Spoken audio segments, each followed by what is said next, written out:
रानात आता सध्या भात लावणीला सुरुवात झाली. आजोबा आपल्याला जी रोपं असतात ती रोपं काढून दाखवतात भाताची. त्याला आपण आजोबा काय म्हणतो गावाला इकडे रोपांना? दाढ बोलतो. दाढ दाढ दाढ असं बोलतात. ते आजोबा आपल्याला दाढ काढून दाखवतात. तिथे त्यांनी काढून ठेवले, मी हातात घेतले आणि आजोबा काढता बघा कशी स्पीडने. मन उधाण वाऱ्याचे गुज पावसाचे का होते बेभान कसे गहिवरते.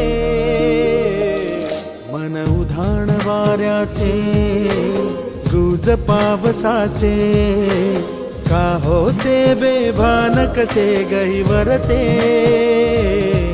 मन उधाण